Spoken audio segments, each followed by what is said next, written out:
हळदी कुंकू समारंभाला sanitary napkin वाटप कार्यक्रमाबाबत आक्षेपार्ह विधान करणाऱ्या त्या शिवसेना पदाधिकाऱ्यांचा आम्ही निषेध करत आहोत। तसेच त्यांनी येत्या 24 तासात आपल्या वक्तव्याबाबत माफी न मागितल्यास त्यांच्या गळ्यात सॅनिटरी नॅपकिनची माळ घालणार आहोत। तसेच त्यांच्या तोंडाला काळे फासण्यात येईल असा इशारा स्वाभिमानच्या महिला पदाधिकाऱ्यांनी आज दिला।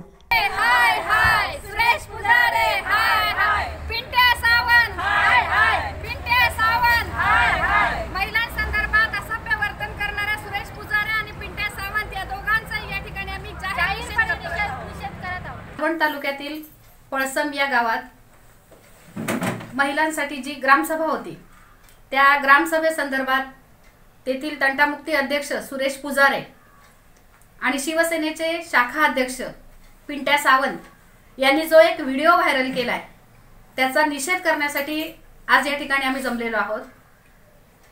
उत्कर्षाच्या माध्यमातून या ठिकाणी सर्व ग्रामपंचायतींना सॅनिटरी नॅपकिनचं वाटप केलं जातं।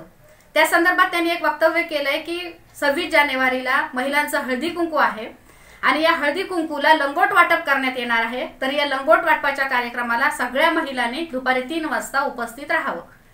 महिलांच्या बाबतीत अतिशय मानहानिकारक असं हे वक्तव्य आहे।